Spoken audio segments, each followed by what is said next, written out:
माननीय रमेश घोलप साहेब, आपलं मनपूर्वक स्वागत. काल आपण त्यांच्या एका पुस्तकाचं प्रकाशन केलं, इथे थांबणे नाही. आणि मी काल म्हटलं तसं की हा जो विचार आहे किंवा हे जे वाक्य आहे हे कुठल्याही क्षणी उच्चारता येऊ शकतं की इथे थांबणे नाही, म्हणजे इथून पुढे जायचं हे अभिप्रेत आहे.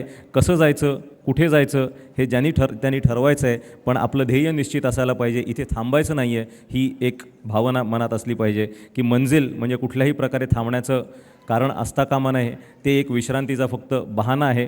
पुढे जायचं काय आहे हे ध्येय आपल्या मनात निश्चित असलं पाहिजे. या अर्थाचं पुस्तक त्यांच्याकडून लिहिलेलं काल आपण प्रकाशित केलं. आपल्याबरोबर असलेले दुसरे अधिकारी आहेत माननीय विजय कुलांगे साहेब. ते सध्या ओरिसामध्ये कार्यरत आहेत आणि आपल्या सगळ्यांना माहिती आहे ते मूळतः अहमदनगरचेच आहेत. त्यामुळे आजच्या या कार्यक्रमाला त्यांनी उपस्थित राहणं नक्कीच खूप औचित्याचं आहे. मी माननीय आनंद पाटील सरांना विनंती करतो की कृपया दोघांचाही स्वागत आणि सत्कार करावा.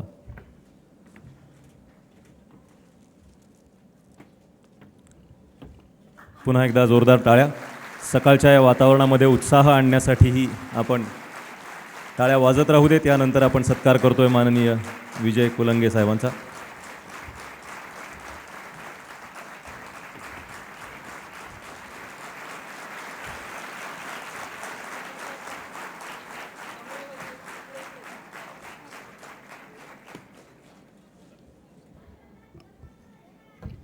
आजच्या या पहिल्या सत्राचं स्वरूप मी थोडक्यात सांगतो. हे दोन्ही अधिकारी आपलं मनोगत सुरुवातीला व्यक्त करतील आणि त्यानंतरचा 15-20 मिनिटांचा वेळ हा आपल्याला त्यांना विचारलेल्या प्रश्नांसाठी राखीव ठेवलेला आहे. एक अर्ध्या तासानंतर आपण आपले लिखित स्वरूपातले प्रश्न स्वयंसेवकांकडे द्या, म्हणजे ते काय बोलत आहेत त्याच्यावर आपल्याला प्रश्न विचारता येईल आणि त्या संदर्भामध्ये आपण त्यांच्याशी बोलू शकू. लगेच द्यायला सुरुवात केलीत तर त्यांनी थोडासा विस्कळीतपणा येतो. त्यामुळे अर्धा तास झाल्यानंतर आपले प्रश्न आपल्या मनात जे काय येतील ते खरोखर कागदावर लिहून स्वयंसेवकांकडे द्या. आपण नंतरच्या मुलाखतीमध्ये त्याचा समावेश करू. मी प्रथम विनंती करतो माननीय रमेश घोलप यांना की कृपया त्यांनी आपलं मनोगत व्यक्त करावं.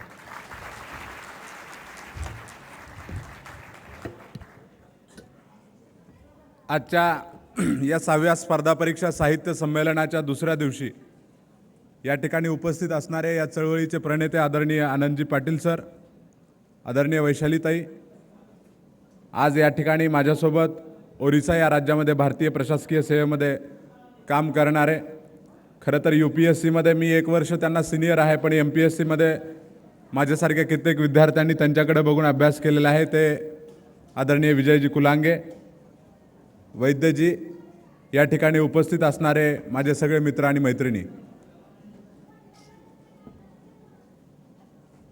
खरं तर खूप दिवसापूर्वी एका भाषणात ऐकलेला एक प्रसंग मला या ठिकाणी आठवतोय. त्यामध्ये ते वक्ते म्हणाले होते की काल दुपारी एका कॉलेजवरती भर दुपारच्या त्या रखरखत्या उन्हामध्ये कॉलेजच्या प्रांगणामध्ये कंदीलच्या उजेडात एका 70 वर्षाच्या म्हाताऱ्याला काहीतरी शोधताना पाहिलं. मनाला राहवलं नाही, जवळ गेलो आणि विचारलं की बाबा, वयाच्या 70व्या वर्षी भर दुपारच्या या रखरखत्या उन्हामध्ये कॉलेजच्या प्रांगणात तुम्ही इथं काय करताय, काय शोधताय? त्यावेळेला त्या सुरकुतलेल्या चेहऱ्यानं उत्तर दिलं, पुरा 50 वर्षापूर्वी हरवलेलं तारुण्य मी इथं शोधतोय. सांगण्याचा उद्देश असा आहे की तुमच्या आयुष्यातला सगळ्यात सुंदर काळ आहे हा निघून गेल्यानंतर परत शोधल्यावरही सापडणार नाही.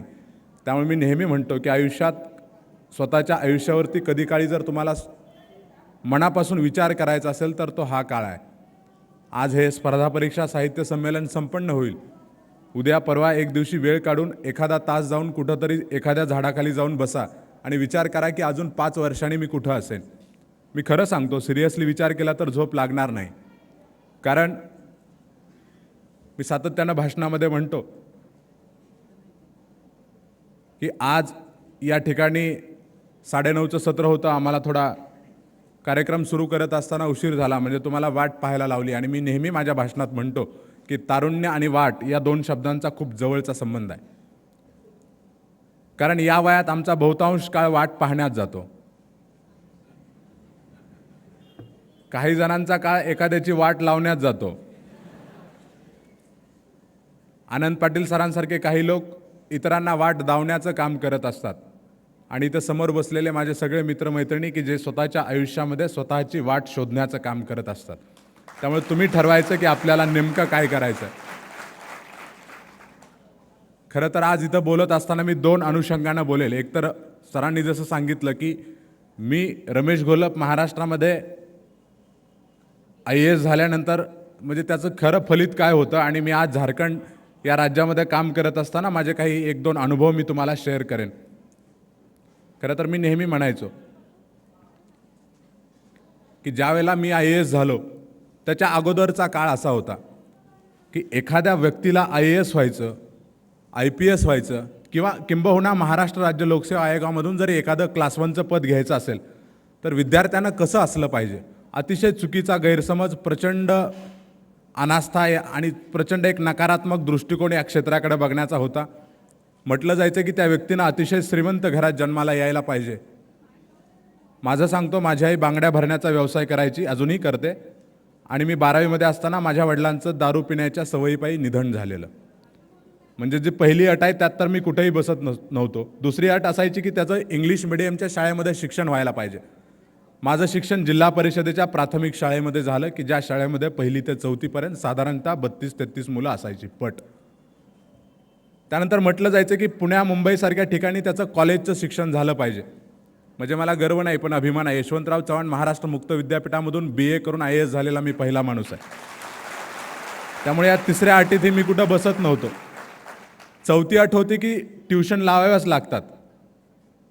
मी कोणताही क्लास लावला नाही. मी इंटरव्ह्यू मात्र सगळ्या ठिकाणी दिले, पण मी कोणत्याही प्रकारचा कोचिंग क्लास जॉईन केला नाही. 5वी अट असायची की त्यांना दिल्लीला जावं लागतं. आयुष्यात पहिल्यांदा इंटरव्ह्यूलाच मी दिल्लीला गेलो. त्याच्या आधी दिल्ली कधी बघितली नव्हती. आणि पुन्हा असं सांगितलं जायचं की कमीत कमी 5 वर्ष तरी अभ्यास करावा लागतो.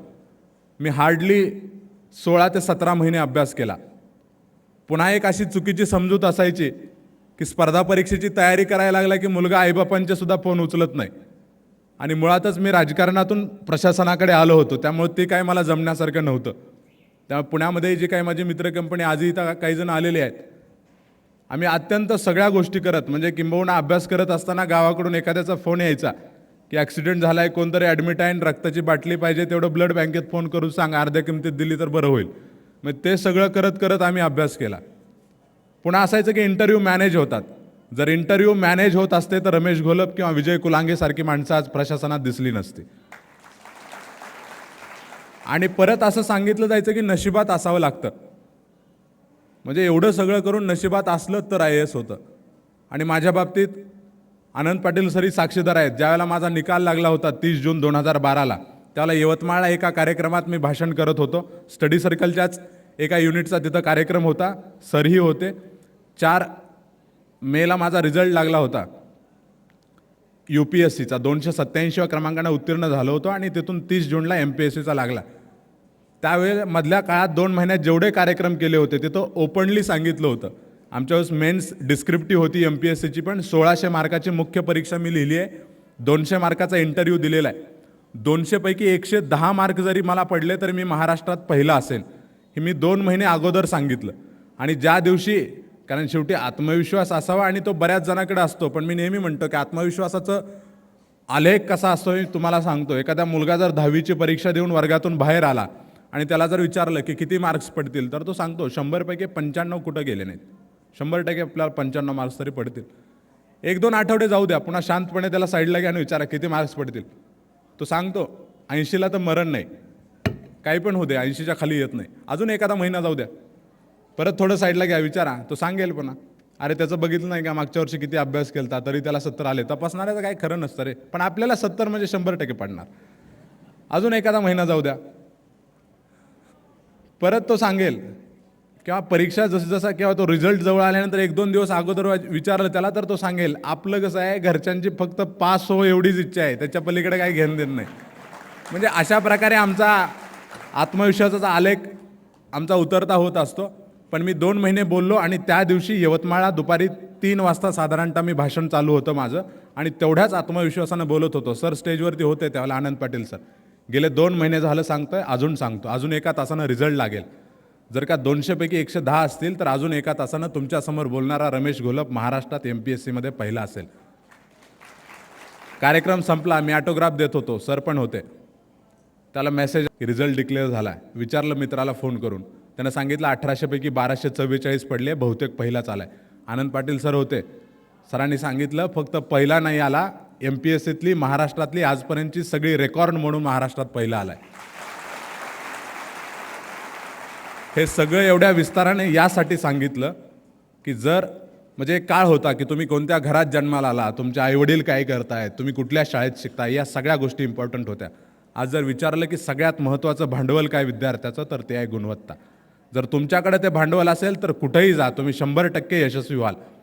कारण महागावसारख्या एका गावामध्ये मला आठवतं आहे, क्रिकेट खेळत होतो आम्ही, साधारणतः 4वी-5वीमध्ये असेल.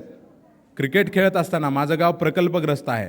तळ्यावरती काही कामानिमित्त कलेक्टर आले होते, तर अक्षरशः कलेक्टर कसा दिसतो हे बघायसाठी बॅट बॉल तिथंच फेकून पोरं पळत गेली होती की कसा असतो कलेक्टर. म्हणजे त्या गावात मी वाढलो. माझं माध्यमिक शिक्षण आरणला झालं, संत सावतामाळे विद्यालय आरण या ठिकाणी. सगळ्या कार्यक्रमात सहभागी व्हायचो, अगदी वक्तृत्व, हस्ताक्षरपासून चित्रकला, गायन, कथाकथन सगळ्यात सहभागी व्हायचो. कारण शिक्षणाची व्याख्या असते, education is the manifestation of perfection which is already within the man. जे D.Edला आहे त्यांना कळलं असेल, त्यावेळेला पाठ केली होती व्याख्या, अजून पाठ आहे माझी. म्हणजे मनुष्याच्या अंगी असणाऱ्या पूर्णत्वाचं प्रकटीकरण म्हणजे शिक्षण असतं. म्हणजे फक्त वर्षभर वाचायचं आणि परीक्षा आलं की ते घोकलेलं ओकायचं 3 तासामध्ये, याला गुणवत्ता म्हणत नाहीत. अर्थात अभ्यास केल्यानंतर मार्क्स पाडणं हा जर गुणवत्ता मोजण्याचं एक एकक असेल तर मार्क्स पडायला पाहिजेत, पण त्याच्याही पलीकडे जाऊन तुम्ही भरपूर गोष्टी केल्या पाहिजेत. आता तुम्ही 10वीच्या खालचे नाहीत, पण मला तुम्हाला सांगायला आवडेल की जी मुलं ग्रॅज्युएशन करतायत, तुम्हाला जिथं जिथं सहभागी होता येईल, चाहे ते सामाजिक उपक्रम असतील किंवा इतर कुठल्या गोष्टी असतील, त्यात सहभागी व्हा. अर्थात सहभागी व्हावं लागतं म्हणून MPSCची तयारी केल्यानंतर मग सामाजिक उपक्रमात सहभागी होत बसू नका, तिथं अभ्यासच करा, नाहीतर चुकीचा संदेश घेऊन उठू नका इथून. म्हणजे मला आठवतं आहे 2005 साली मी बार्शीमध्ये, म्हणजे तुम्हाला हे पुन्हा यासाठी सांगतोय की बरेच जण कारणं खूप सांगतात. मी कारणावरून पण खूप वेळेला सांगतो की माणसं कारणं कशी सांगतात, कारण खूप सिरियस झालं आहे. तुम्हाला एक उदाहरण सांगतो, मी बऱ्याच ठिकाणी सांगतो, ज्यांनी ऐकलं नसेल त्यांच्यासाठी फ्रेश, आणि ज्यांनी ऐकलं आहे त्यांच्यासाठी वन्स मोर, की माणसं कारणं कशी सांगतात बघा. एखादी गोष्ट नसेल करायची, एका विद्यार्थ्याला एक शिक्षक विचारतात की बाबा तुला आयुष्यात मिलिटरीत जायला आवडेल का. आता नसेल जायचं तर सरळ सांगावं, नाही आवडणार.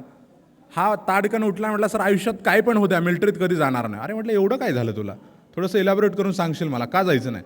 सर म्हटलं मिलिटरीत गेले की 2च शक्यता आहेत म्हटला, एक तर तिथं देशांतर्गत कुठंतरी लष्करी तळावरती असेल किंवा सीमेवरती असेल. आता देशांतर्गत असू द्या म्हटलं एखादा लष्करी तळावरती, काय हरकत नाही. सीमेवरती असलं तर 2 शक्यता आहेत म्हटलं, एक तर युद्ध चालू असेल किंवा बंद असेल. सर बंद असलं तर काय हरकत नाही म्हटलं, पण चालू असलं तर 2 शक्यता आहेत. काय सांगतोय, मिलिटरीत का जायचं नाही त्याचं कारण सांगतोय, ते लक्षात राहू दे तुमच्या. युद्ध चालू असेल किंवा बंद असेल, बंद असलं तर हरकत नाही, चालू असलं तर सर 2 शक्यता आहेत म्हटलं. एक तर मी शत्रूला मारेल किंवा शत्रू मला मारेल. मी काय 1000 जणांना मारू द्या की म्हटलं, कुठं काय प्रॉब्लेम, पण शत्रूनं मला मारलं तर 2 शक्यता आहेत. एक तर मी सापडेल किंवा सापडणार नाही, नाही सापडलं तर मला काही हरकत नाही, सापडलं तर सर 2 शक्यता आहेत म्हटलं. एक तर माझा कार्यक्रम तिथंच होईल किंवा मला गावाकडे आणतील, तिथं होऊ द्या, मला अडचण नाही म्हटलं. सर गावाकडे आणलं तर सर 2 शक्यता आहेत.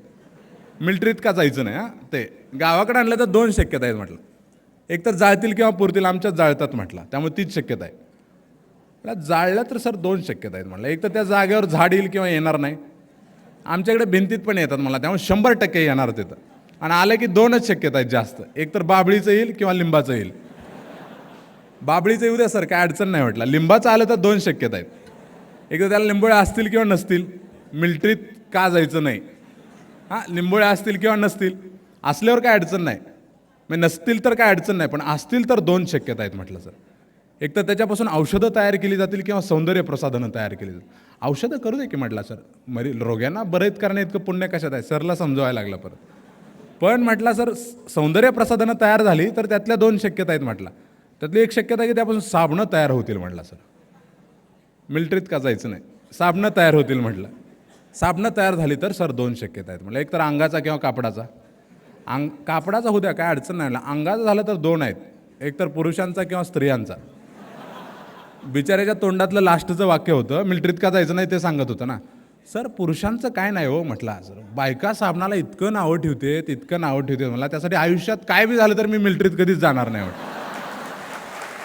म्हणजे एखाद्या व्यक्तीला म्हणजे एखाद्या व्यक्तीला जर एखादी गोष्ट नसेल करायची तर हे असे बहाणे सांगतात. त्यामुळे बहाणे सांगू नका. राजे शिवछत्रपतींच्या महाराष्ट्रात जन्माला आलो म्हणून जर अभिमान बाळगत असाल तर मोहीम फत्ते झाली म्हणून सांगा, सबबी सांगू नका. जिथं जायचं तिथं मन लावून करा.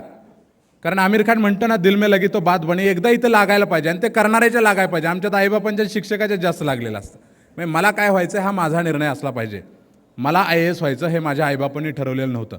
माझ्या मनाचा तो आवाज होता. विद्यार्थी संघटनेवरती, नेहरू युवा मंडळावरती, तंटामुक्त समितीवरती काम करत असताना मला असं वाटलं, तहसीलदारला निवेदन द्यायला गेल्यानंतर मला असं वाटत होतं मनातून की मी तहसीलदार असतो तर हे काम अधिक चांगल्या पद्धतीने केलं असतं.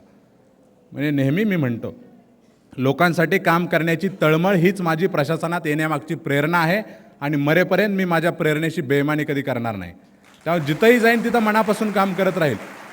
आता जी मुलं तयारी करतील हे सगळं सांगितलं, कारण एवढ्या सगळ्या अडचणी होत्या तरी मी केलं. एक प्रसंग छोटा सांगतो. मला पुण्याला जायचं होतं, शिक्षक झालो मी. पुण्याला जायला पैसे नव्हते तर अक्षरशः मी प्रायव्हेट फिनान्सवाली जी लोकं फिरायची ते गाई घ्यायला कर्ज द्यायची. शेजारच्याची गाई दाखवली, तिच्याच कानाला बिल्ला मारला आणि 18,000 रुपये त्यांच्याकडून उचलले आणि ते घेऊन पुण्याला गेलो. त्यातल्या काहीची पुस्तकं घेतली. पुण्याला गेलो तहसीलदार व्हायचं म्हणून. पोरांनी सांगितलं, मित्रांनी तुझी लय हवा केली इथं, तहसीलदार व्हायचं काय म्हणू नको, कलेक्टर व्हायला आलोय म्हण. सप्टेंबर 2009 मी UPSC करण्याचा निर्णय असा घेतला. त्यामुळे ज्यांना वाटत असेल की लहानपणीच ठरवावं लागतं तर ते मनातून काढून टाका. एकदा ठरल्यानंतर म्हणजे चांगला निर्णय हे अर्ध यश नसतं. चांगल्या निर्णयाची अंमलबजावणी लगेच सुरू करायला पाहिजे. आणि तिथून मग मी सुरुवात केली. प्रचंड अभ्यास केला. पहिल्या वर्षी UPSC नापास झालो. सेल्फ स्टडी करत होतो. म्हणजे 16 तास अभ्यास केला होता. त्यावेळेला मुक्त विद्यापीठामध्ये तृतीय वर्षाला होतो मी. प्रचंड अभ्यास करायचो. म्हणजे दररोज 16 तास केला होता असं म्हणणार नाही, ते होत पण नसतो. पण ज्यावेळेला जिथं असेल तिथं 100% द्यायचं. खरं तर मी काही गोष्टी सांगत नाही भाषणामधून, पण आता सांगायला काय हरकत नाही, कारण ते आता कळाले असतील बऱ्याच जणाला ज्यांनी कालचं माझं पुस्तक वाचलं असेल. खरं तर आयुष्यात कधी काळी आपणही भरकटतो, पण शेवटी माझं चुकतं आहे हे कळायला अंतर्मनात एकदा डोकावलं आणि कळलं की त्यापासून आपण दूरही होऊ शकतो. मी कुठं सांगितलं नाही, पण या स्पर्धा परीक्षेत तुमच्या सर्वांच्या साक्षीनं माझ्या आयुष्यातला भरकटलेला काळ तुम्हाला सांगतो. माझा D.Ed झालं होतं. महागाव गाव पुनर्वसन, झाडं नव्हती. करायचं काय दुपारी हा प्रचंड मोठा प्रश्न माझ्यासमोर होता. कारण लाईट नसायची, घरी TV नव्हती. मावस बहिणीच्या इंदिरा आवासच्या एका खोलीत मी, माझा मोठा भाऊ आणि माझी आई राहायचो. मग काय करायचं हा प्रश्न. गोट्या खेळत असताना, D.Ed झाल्यानंतरची गोष्ट आहे, गोट्या खेळत असताना 5-7 रुपये आले एकदा गोट्या खेळताना. मग जुनं जे गाव होतं तिथं जनावरं राखायला जायचे माझे मित्र, आणि ते जनावरं राखायला मग ते जनावरं सोडून द्यायची आणि पत्त्यांचा डाव खेळत बसायचे ते. मग भरपूर दिवस त्या खेळामध्ये प्रेक्षक असणारा मी कधी त्यातला खेळाडू झालो मला कळलंच नाही. आणि अगोदर 1-2 रुपयाने खेळणारे आम्ही एका महिन्याच्या आत तर 100-200 जाऊन पोचलं सगळं. आणि परफॉर्मन्स इतका चांगला होता की 1-2 महिन्यात मोठ्या टीममध्ये दाखल झालो. तिथं आमचे सहकारी होते रिटायर्ड शिक्षक, मिलिटरीतली लोकं, आणि त्या सगळ्यांबरोबर हा सगळा कार्यक्रम चालायचा. सकाळी 10 वाजल्यापासून जोपर्यंत दिसतंय तोपर्यंत तेच काम करायचं. काय आई त्यावेळेला प्रचंड तिला माझं टेन्शन आलेलं, पण मी तिला सांगायचो की माझी सुट्टी संपली की हे सगळं मी सोडून देईन. आणि त्यानंतर सुट्टी संपली, ते सगळं सोडूनही दिलं. ते व्यसन होतं, वाईटच होतं, यात काय प्रश्नच नाही. पण मी आजही नेहमी उपहासाने म्हणतो की माझ्या यशात उन्हाळ्याच्या त्या 2 महिन्याचा खूप मोठा वाटा आहे. कारण एका ठिकाणी 10-10 तास बसायची सवय मला त्या उन्हाळ्यानं लावली होती. अभ्यास करत असताना मी खूप वेळ एका ठिकाणी बसायचो. आणि मी पहिलं अपयश आलं, UPSCची प्रिलिम्स फेल झालो. गावाकडे पुन्हा निवडणूक लढवली, आईचा पराभव झाला त्यात पण सगळं. आणि सातत्यानं अपयश आल्यानंतर 2 गोष्टी घडतात. एक तर माणूस खचून जातो किंवा खूप काहीतरी मोठं करायचं ठरवतो. आणि मग मी ठरवून बाहेर पडलो. आणि मग तिथून सांगितलं की आता IAS झाल्याशिवाय गावात परत येणार नाही. 18 महिने गेलो नाही. ज्यावेळेस गेलो त्यावेळेला प्रचंड मोठी मिरवणूक काढली.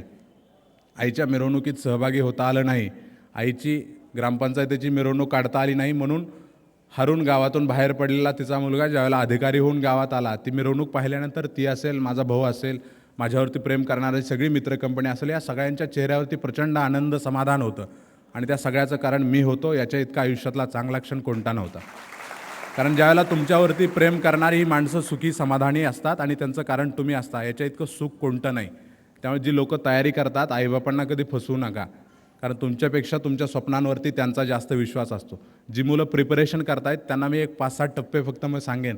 कारण बरेच जण विचारतात की सर अभ्यास कसा करू, कधी सुरुवात करू.